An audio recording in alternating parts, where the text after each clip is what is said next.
ಯಾಕೆ ಕೆಮ್ತಾ ಇದ್ದಿ ನೀನು? ಹ್ಞೂ ಇವಾಗಲೇ ನಾ ಜುಜ್ಜು ಮಾಡೋದ್ದು ನೀನು. ಹ್ಞೂ ಚಿನ್ನ ಯಾಕೋ ಕೆಮ್ಮಿ ನೀನು? ಹ್ಞೂ ಯಾಕಮ್ಮ?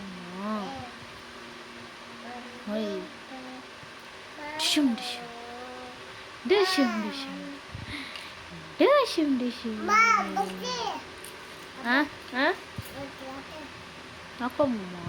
ಹ್ಞೂ ಜಾಸ್ತಿ ಕೆಂಬಂದು ನಿಂಗೆ ಚಿನ್ನು, ಜಾಸ್ತಿ ಕೆಂಬಂದು ನಿಂಗೆ. ಹೇ ಕಲ್ಲ ಮುತ್ತಿ ನೀನು ಫೋನು ಮುತ್ತಿ ನೀನು ಮುತ್ತಿ ಇಲ್ಲ ಮಮ್ಮಿ ಹೊಡೆದಿ ಅಲ್ಲ ಮಗನೇ. ಇನ್ನೂ ಪಾಚಿ ಬಂದಿ? ಹ್ಞೂ ಇನ್ನೂ ಪಾಚಿ ಬಂದಿ ನಿಂಗೆ. ಪಚ ಪಚ ಪಚ.